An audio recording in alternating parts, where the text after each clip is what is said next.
ओम भूर्भुवस्वः तत्सवितुर्वरेण्यं भर्गो देवस्य धीमहि धियो यो नः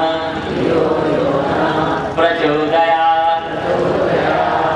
परमात्मा ने कहा कि ये तो सर्वाणि कर्माणि मयि सन्न्यस्य, जो लोग अपने सभी कर्मों को मुझे समर्पित कर देते हैं।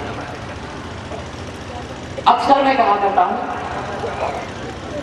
कि दिन भर गृहस्थ की तरह आप जियो, लेकिन रात में सन्यासी बनकर के सो जाओ।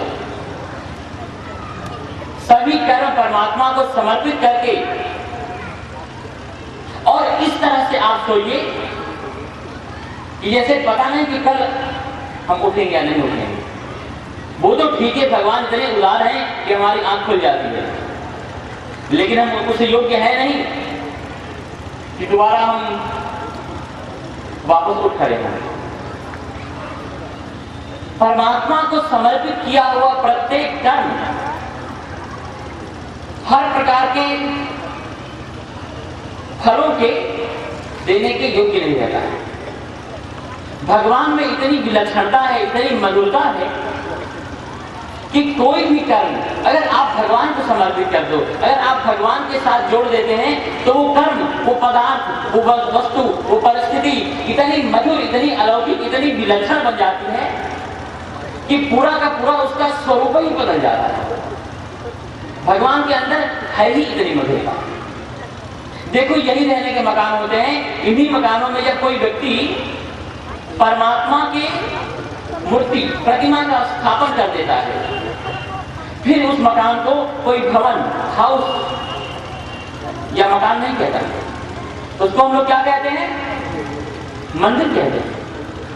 यही खाने के पदार्थ होते हैं, जब इन्हें हम परमात्मा को समर्पित कर देते हैं तो कोई व्यक्ति ऐसा नहीं कहता है कि एक लड्डू, बर्फी या पेड़ा, जलेबी लेते जाइए, फिर उसे हम क्या कहते हैं?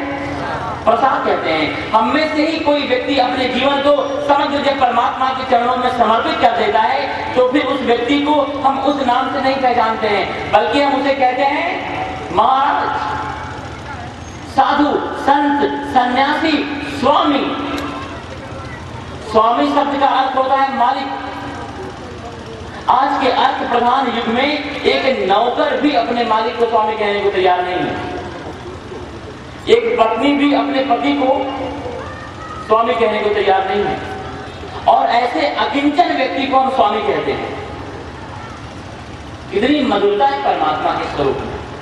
भगवान ने कहा कि ये तो सर्वाणि कर्माणि मयि सन्न्यस्य, जो लोग अपने सभी कर्मों को मुझे समर्पित कर देते हैं। तो प्रतिदिन, प्रत्येक शाम सोने से पहले आंख बंद करके भगवान से कह दो कि हमारे द्वारा जो भी आज काम हुए हैं, कार्य हुए हैं, कर्म हुए हैं, हे परमेश्वर, मैं उन्हें आपको समर्पित करता हूं। अगर वो अच्छे कोई मुझसे कर्म बन पड़े हो तो उनका पुण्य भी मुझे नहीं चाहिए, और ठीक है, कोई अनजाने में मुझसे अपराध हो गया हो तो उसे भी आप ही संभालना। और देखना, 3-4 महीने में इतना परिवर्तन होने लग जाएगा आपके जीवन में कि आप स्वयं को लगेगा कि जैसे आप कुछ महीने पहले थे वैसे अब आप रहे ही नहीं, क्योंकि भगवान ही हमारे अंतःकरण में विराजमान है। जब प्रत्येक कर्म हम परमात्मा को समर्पित करने लग जाएंगे तो कोई कर्म हमारे द्वारा गलत होगा ही नहीं। बहुत साल पहले की घटना है। अफ्रीका में एक देश है तांजानिया में एक हम शहर में हमारा कार्यक्रम चल रहा था, और 1 महीने तक कार्यक्रम वहां चलता रहा, और सैकड़ों की संख्या में लोग वहां पर आते थे। प्रातः काल 5 बजे एकत्रित होकर के लोग ध्यान करते थे, सायंकाल 2 घंटे का हमारा प्रवचन होता था। वहां पर एक व्यक्ति आते थे जिनकी उम्र काफी 60-65 साल के आसपास, और मुझसे बहुत उनका प्रेम था, और प्रतिदिन आते थे, एक दिन भी गैरहाजिर नहीं हुए, लेकिन प्रवचन में भी आए या फिर 5 बजे सवेरे ध्यान में भी आए तो भी वो पीकर आते थे। सारे लोग उस शहर के परेशान, उनके रिश्तेदार परेशान, गांव वाले परेशान, लेकिन आदमी इतना वो अच्छा था कि चाहे वो किसी भी व्यक्ति की मुसीबत, परेशानी, दुख अगर सुन लेना तो अपनी दुकान बंद करके हेल्प करने के लिए आदमी हो जाता। लोग उससे बहुत खुश रहते थे, लेकिन बहुत पीते थे। सवेरे उनकी आंख खुलती और इधर उनकी बोतल खुलती। प्रवचन में भी आते, ध्यान में भी आते। मैं उनसे कहता कि इतने आप अच्छे हो, ये न पियो, छोड़ दो। तो मुझे चैलेंज करते कि आप छुड़वा दो, उसी चित्र में आ रहा हूं। लेकिन गैरहाजिर कभी नहीं होते, प्रतिदिन हुआ। सवेरे प्रातः काल भी पी करके आते, शाम को सत्संग भी उनका आना होता तो पी करके ही। लोगों ने कहा कि महाराज जी आदमी छोड़ने वाला नहीं है कभी। जब वहां उस शहर से हम दूसरे शहर में जाने लगे तो मैंने कहा कि देखो एक छोटा सा उपाय करो आप। उन्होंने कहा कि ठीक है हम तैयार हैं, बताओ कौन सा उपाय करें। मैंने कहा कोई बात नहीं, ठीक है, जब भी आप सवेरे 5 बजे, 6 बजे, 7 बजे या दोपहर में पीते हो ना, तो जब आप पैक बनाओ तो पैक बना करके आंख बंद करके मनोमन भगवान को समर्पित करो और भगवान से कहो कि हे भगवान मैं आपको समर्पित कर रहा हूं और उसके बाद पियो। उन्होंने कहा नहीं नहीं ये तो कैसे हो सकता है, नहीं ये हम नहीं करेंगे। हमने कहा नहीं, भगवान की गीता में कहा है कि तमेव शरणं गच्छ सर्वभावेन भारत। आप जिस तरह से जैसे हो अपनी समग्रता के साथ उस परम तत्व की तरफ यात्रा करो। भगवान ने कहा कि ये तो सर्वाणि कर्माणि, भगवान ने ऐसा नहीं कहा कि ये तो सर्वाणि पुण्य कर्माणि। भगवान ने कहा जो भी कर्म कर रहे हो आप, पाप कर रहे हो, पुण्य कर रहे हो, उन सभी कर्मों को मुझे समर्पित करो। जब मैंने बहुत आग्रह किया तो बड़ी मुश्किल से तैयार हुए कि ठीक है कल से कोशिश करके देखते हैं। उसके बाद 1 महीने के बाद मैं दार इस सलाम में था और उनका फोन आया। उन्होंने कहा कि आप विश्वास नहीं करोगे, मैं इतने दिन से नहीं पी रहा हूं। मैंने कहा बिल्कुल विश्वास नहीं करूंगा, क्योंकि जब 65 साल में आप नहीं छोड़ पाए तो कहां से आप 1 आध महीने में छोड़ दोगे। 2, 4, 10 लोगों को मैंने फोन करके पूछा, लोगों ने कहा हाथ हो गई, चमत्कार हो गया, सच में ये व्यक्ति जब से आप गए हो तब से इसने शराब को हाथ नहीं लगाया है। मैंने कहा लेकिन ये हुआ कैसे। फिर मैंने सोचा कि भगवान ने गीता में कहा है कि सर्वस्य चाहम हृदय सन्निविष्टो, मैं हर व्यक्ति के हृदय में निवास करता हूं। तो सवेरे 6 बजे उठ करके वो व्यक्ति पैर बना करके परमात्मा को जब समर्पित करेगा तो भगवान भी कितने दिन तक चलाएंगे, 1 दिन, 2 दिन, 3 दिन, 4 दिन। भगवान ने कहा बस कर तू, रोज सवेरे उठ करके 5 बजे है। तो भगवान ने कहा कि ये तो सर्वाणि कर्माणि, आप जो भी कर्म करते हो ना भगवान को समर्पित करो। अरे मैं तो कहता हूं कि किसी को गाली भी दो उसके बाद इतना कह दो कृष्णार्पणमस्तु। मैं गाली दो इसके पक्ष में नहीं हूं, खबरदार ऐसा अर्थ नहीं करना।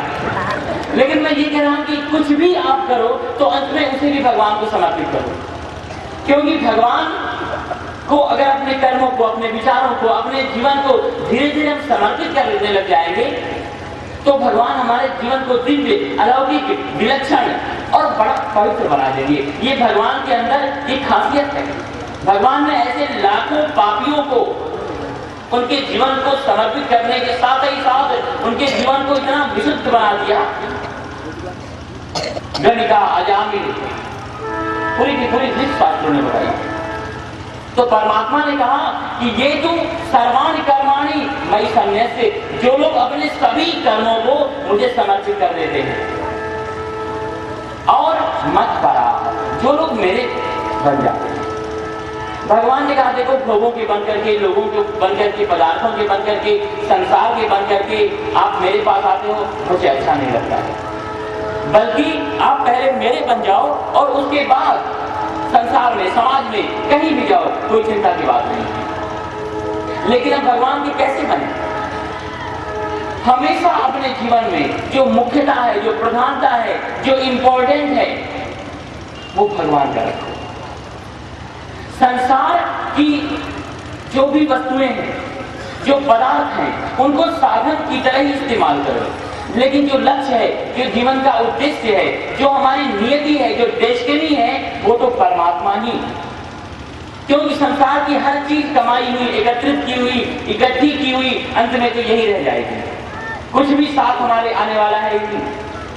धनानि भूमौ पशवस्य गोष्ठे भार्या गृहद्वारी जना श्मशाने, और ये देहस्थितायाम, लेकिन परलोक मार्गे धर्मानुगो गच्छति जीव एकः।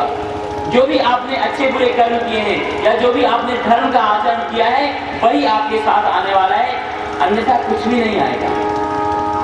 तो अंदर से धीरे धीरे अपने जीवन को धर्म, अध्यात्म और परमात्मा के नजदीक लाने के लिए थोड़ी थोड़ी भी आप कोशिश करोगे ना, तो भी हमारा जीवन सार्थक हो जाएगा। क्योंकि संसार कभी भी हमारा हुआ नहीं, है नहीं और होगा नहीं। और भगवान सदा से हमारे थे, आज भी हैं और कल भी रहेंगे। संसार का निषेध नहीं है, संसार को छोड़कर के भागना नहीं है। संसार में रहते हुए, पदार्थों के बीच में रहते हुए, हर प्रकार की परिस्थितियों के बीच में रहते हुए अंदर से ईश्वर तत्व के साथ जुड़े रहने की बात है। मत परा, और एक बार अपने जीवन को परमात्मा समर्पित करके आप देखो, इतनी खुमारी आएगी कि शायद इतनी खुमारी, उतना नशा आप लोग जो कभी कभी ले लेते हो उसमें भी नहीं है। ना खुमारी नानका चढ़ी रही दिन रात, ऐसा उस परमात्मा के पवित्र नामों में नशा है। थोड़ा सा अपने जीवन को परमात्मा को समर्पित करके देखो, आप कितनी आपके अंदर विलक्षणता पैदा होती जाती है। इतिहास की सच्ची घटना है। एक बार बादशाह अकबर ने अपने महल में बहुत बड़ी उसने संगीत की कॉन्फ्रेंस की। दूर दूर से बड़े बड़े संगीतज्ञों को अपने यहां बुलाया और महीनों तक संगीत का कार्यक्रम चलता रहा। ये संगीत विद्या भी भारत की बड़ी अनुभव देह है। देखो, संगीत जब अच्छी तरह से आए ना, तभी गाना चाहिए। ऐसा नहीं कि पड़ोसी ने कह दिया बड़ा अच्छा गाते हो, बस शुरू हो गए। एक बार एक व्यक्ति ने मुझे कहा कि आपको तो रेडियो में गाना चाहिए। मैंने कहा मुझे रेडियो में गाना चाहिए, मैं तो बड़ा खुश हो गया। मैंने कहा कि लेकिन आपने ये कैसे कह दिया कि मुझे रेडियो में गाना चाहिए? उसने कहा जब चाहे बंद तो कर सकते हैं। एक बार नारद जी ने बड़ा गलत राग गाया, सारी रागिनियां टेढ़ी हो गई। नारद जी बड़े झुके हुए, जब करें क्या? दौड़े दौड़े ब्रह्मा जी के पास गए। ब्रह्मा जी ने कहा कि देखो, ये रागिनियां स्वस्थ तभी हो सकती हैं कि जब कोई इन रागों का मर्मज्ञ जानकार गाए तो ही। लेकिन रागों का सही मर्मज्ञ जानकार है कौन? ब्रह्मा जी ने कहा भगवान शिव ही है। नारद जी भगवान शिव के पास आए और उन्होंने कहा कि ये रागिनियां टेढ़ी हो गई हैं। भगवान शिव ने कहा कि तुमने गलत गाया, बेसुरा गाया, इसलिए टेढ़ी हो गई हैं। तो हे परमेश्वर, अब आप कृपा कीजिए, ये स्वस्थ हों, आप गाओ। भगवान शिव ने कहा कि कोई अच्छा श्रोता हो फिर मैं गाऊंगा। नारद जी ने कहा कि मैं जो हूं। भगवान शिव ने कहा चलो हटो, तुम कहाँ के अच्छे श्रोता? अगर तुम अच्छे श्रोता होते तो ये रागिनियां टेढ़ी होती ही नहीं। तो फिर अच्छा श्रोता कौन है? भगवान शिव ने कहा कि विष्णु ही अच्छे श्रोता हैं, उन्हें बुला कर लाओ। और नारद जी भगवान विष्णु को बुला करके वहां पर लाए। और भगवान शिव ने जब गाना प्रारंभ किया तो कहते हैं कि भगवान विष्णु पिघल गए और उसमें से भगवती भागीरथी का आविर्भाव हुआ, जिसके तट पर बैठ करके हम लोग इस अद्भुत ज्ञान गंगा के अंदर अवगाहन कर रहे हैं। एक बार फिर से इस मंत्र का उच्चारण करते हैं। ये तु सर्वाणि कर्माणि मयि सन्न्यस्य मत्परा अनन्येनैव योगेन मां ध्यायन्त उपासते। तो अकबर ने बहुत बड़ी संगीत की कॉन्फ्रेंस रखी और ऐसे ऐसे संगीत के निष्णात लोग आए कि सुन करके अकबर भाव विभोर हो गया। लेकिन जब तानसेन ने अपना राग गाया, अकबर ने कहा, तानसेन मुझे लगता है कि तुम्हारी तरह अब दुनिया में कोई गाने वाला नहीं है। तानसेन ने कहा कि महाराज गुस्ताखी माफ, अभी हमारे गुरु जीवित हैं और मैंने उनके पास रह करके थोड़े बहुत जो मुझसे बन पड़े, ये मैंने कंकड़ पत्थर इकट्ठे कर दिए हैं, मैं तो उनके समक्ष कुछ भी नहीं हूं। अकबर ने कहा, तानसेन अगर ऐसी बात है तो अपने गुरु का कार्यक्रम मेरे इस राज दरबार में कराओ। तानसेन ने कहा, बस इतना ही नहीं हो सकता है। लेकिन क्यों? वो जितना धन मांगे दिया जाएगा, जितनी जागीरें गांव कहेंगे हम पुरस्कार में देंगे, लेकिन उनका कार्यक्रम यहाँ होना चाहिए। तानसेन ने कहा कि नहीं होगा, अगर आपको सुनना है तो उनके पास चलना पड़ेगा। और भारत का ये पहला और अंतिम बादशाह इतना संगीत का प्रेमी हुआ कि जो दिल्ली से चल करके वृंदावन पहुंचा। और वृंदावन उस जमाने का तो कितना अद्भुत, विलक्षण और पवित्रतम स्थल। पंडित हरिदास की कुटिया यमुना के तट पर और समाधि में लीन। तानसेन के सामने बड़ी दुविधा उत्पन्न हो गई कि कैसे वो कहे कि अगर अकबर आपको सुनने के लिए यहां पर उपस्थित है, क्योंकि वहां पर फरमाइश तो कर नहीं सकते, और बिना सुने हुए एक बार चला जाए ये भी ठीक नहीं है। तो तानसेन ने जानबूझ करके एक गलत राग गाया, और जब गलत राग गाया तो पंडित हरिदास की समाधि टूटी और कहा कि है इतना बेसुरा कौन गा रहा है। पहचान गए, अरे तानसेन तुम, इतने मेहनत के साथ, लगन के साथ, प्रेम से मैंने तुम्हें सिखाया और दिल्ली जाने के बाद इतने बेसुरे हो गए। तभी से दिल्ली वाले बेसुरे हैं। अरे मूर्ख बेवकूफ, ये राग ऐसे नहीं है, ऐसे है। और कह करके उन्होंने गाना प्रारंभ कर दिया, और जब गाना शुरू कर दिया, तानसेन ने कहा, बाबा मैं यही तो चाहता था कि आप गाओ। कहते हैं कि अकबर मूर्छित हो गए, और जब होश में आया तो उसने पंडित हरिदास के चरण छुए और एक बड़ी बेशकीमती यूनान की बनी हुई इत्र की बोतल उसने भेंट की। और अकबर के देखते ही देखते पंडित हरिदास ने उस इत्र की बोतल को खोल करके और यमुना की रेती में उड़ेल दिया। बहुत दुखी हुआ अकबर कि बाबा लोग सच में होते ही हैं पागल। अरे नहीं, स्वयं ले सकते थे तो औरों के वस्त्र पे, औरों के हाथों पे इसे लगा देते, किसी और को दे देते। इतनी महंगी बेशकीमती यूनान की बनी हुई इत्र की बोतल मेरे अलावा भारत में किसी के पास नहीं है। खैर कोई बात नहीं। जब वहां से वो लोग चलने लगे तो अकबर ने कहा कि बाबा, आप जिस श्री विग्रह की उपासना करते हैं परमात्मा के स्वरूप की, हम उनका दर्शन करना चाहते हैं। पंडित हरिदास ने कहा कि तानसेन कुटिया में ले जाकर के और अकबर को भगवान के श्री विग्रह का दर्शन करा दो। और वहां से 1 किलोमीटर दूर पंडित हरिदास की कुटिया। आश्चर्यचकित हो गया अर्जुन अकबर जब उसने कुटिया के अंदर प्रवेश किया, क्योंकि पंडित हरिदास की कुटिया से उस इत्र की सुगंध आ रही। सम्राट अकबर ने कहा कि तानसेन,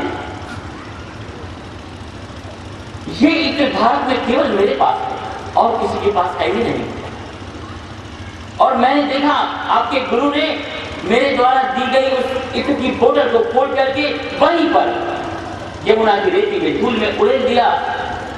उसकी सुगंध इस कुटिया में कैसे आ रही है? यहां से मुझे वापस ले चलो, जब तक मेरा समाधान नहीं होगा तब तक मुझे शांति नहीं मिलेगी, मैं रात में सो नहीं पाऊंगा। और वापस चल करके अकबर पुनः आया पंडित हरिदास के पास और कहा कि बाबा समाधान करो मेरे इस जिज्ञासा का, आखिर क्या कारण है?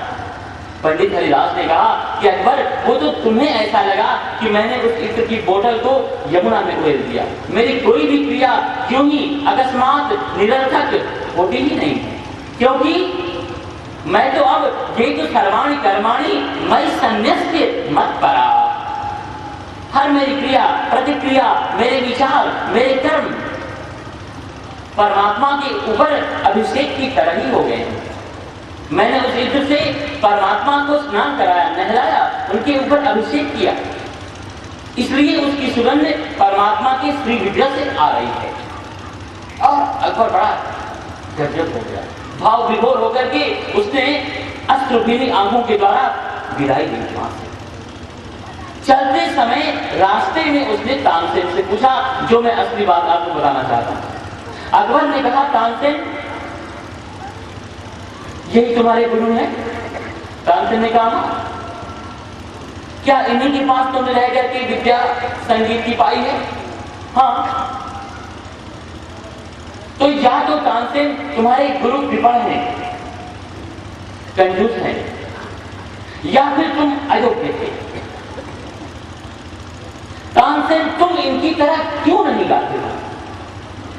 क्योंकि हमने तो सुना है कि तुम हिंदू लोगों के धर्म गुरु, पारस तो लोहे को केवल सोना बनाता है, लेकिन एक परिपक्व सद्गुरु शिष्य को गुरु बना देता है।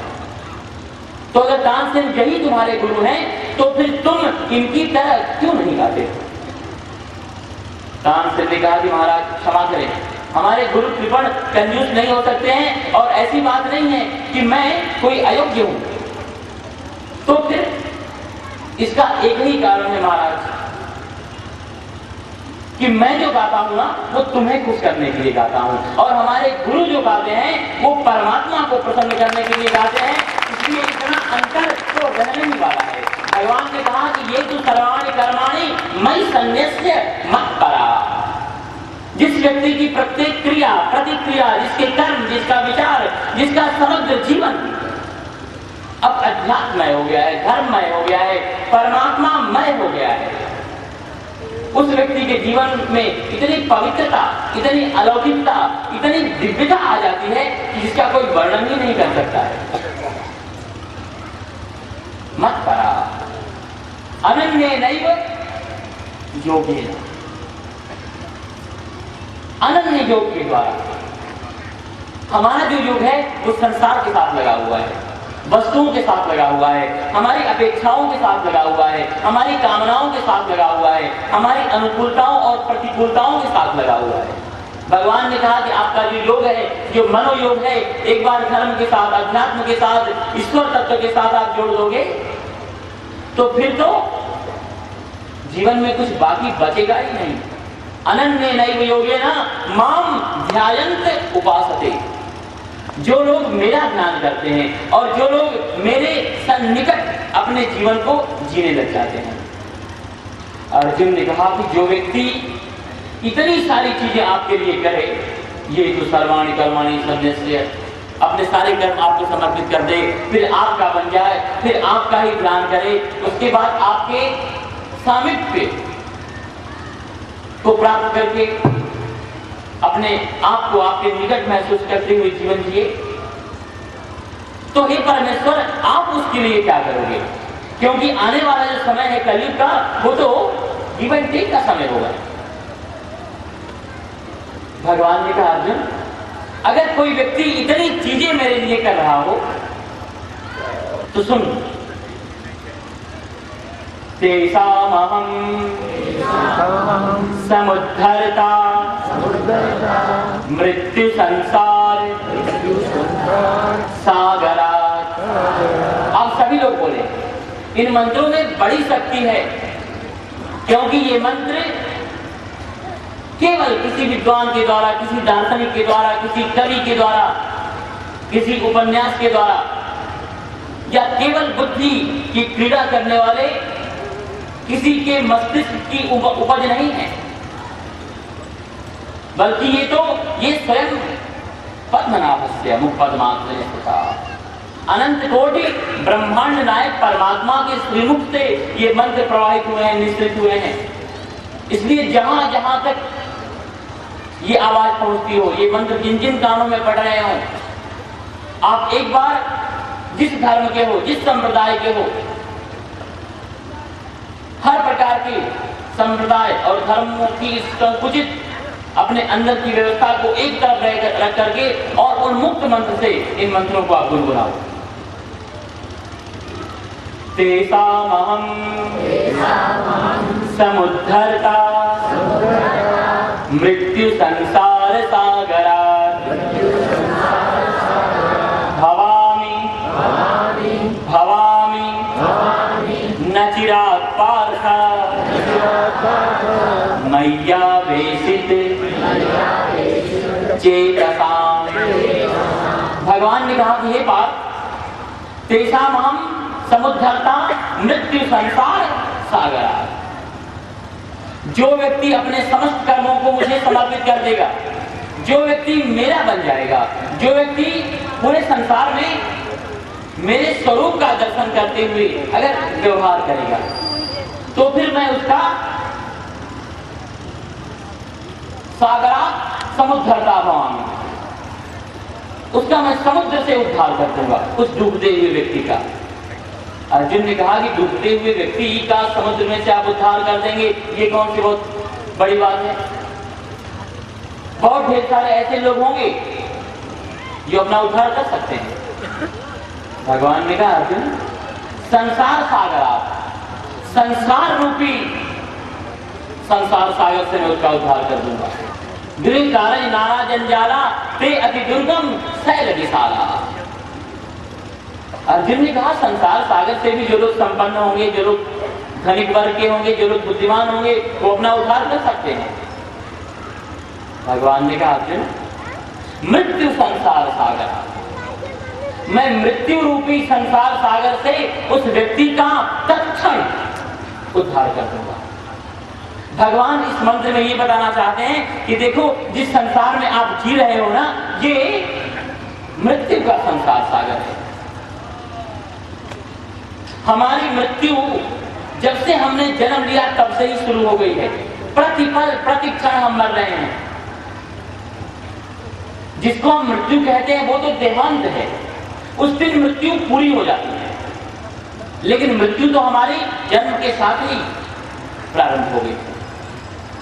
प्रतिक्षण हम मर रहे हैं और हर व्यक्ति को मरना है। व्यक्ति को मरना है मतलब शरीर को।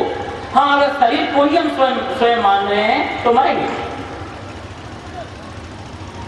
जो भी व्यक्ति यहाँ पर आया है उसको जाना है। जो भी चीज बनी है उसको टूटनी है। जिस चीज का निर्माण हुआ है वो नष्ट भी होगा। यही संसार की नियति है, यही डेस्टिनी है। यहाँ कुछ भी परमानेंट नहीं है, कुछ भी यहाँ पर कायमी नहीं है, कुछ भी यहाँ पर टिकाऊ नहीं है। सब क्षणभंगुर है, पानी में उड़ते हुए बुलबुले की तरह। रोज प्रत्येक व्यक्ति को 3 बार अपनी मृत्यु को याद करना चाहिए। प्रातः काल जब आप चाय पियो, नाश्ता करो उस समय,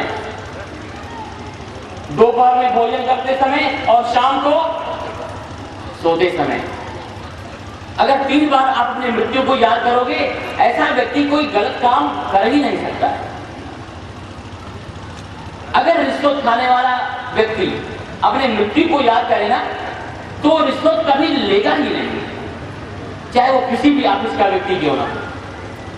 लेकिन हम मृत्यु को भूल जाते हैं, लगता है कि नहीं, बस हम तो हमेशा हमेशा के लिए यहाँ पर बंद करके आते हैं। देखो, भगवान बुद्ध ने केवल एक बीमार व्यक्ति को देखा और जैसे वैराग्य का उनके अंदर पेट्रोल रहा हो, झलक पड़ी वैराग्य के अंदर। उन्होंने केवल एक बीमार व्यक्ति को देखा, बूढ़े व्यक्ति को देखा, केवल एक मरे हुए व्यक्ति को देखा और वैराग्यवान हो गए। हम न जाने कितने बीमार, कितने बूढ़े और अंत में तो न जाने कितने मरे हुए को स्मशान में जलाकर चले आते हैं। लगता है कि चलो ठीक है, इसकी उम्र हो गई थी, इसको जाना था, लेकिन हम तो यही रहने वाले थे। सब ठाट यही रह जाएगा जब लाद चलेगा बंजारा, और उस समय आएगा ही। लेकिन देखो यही भगवान की माया है। कभी सोच करके देखना, लगता ही नहीं है कभी हम मरेंगे। मैं भी कई बार सोचता हूं कि मैं मरूंगा, लगता है कि नहीं।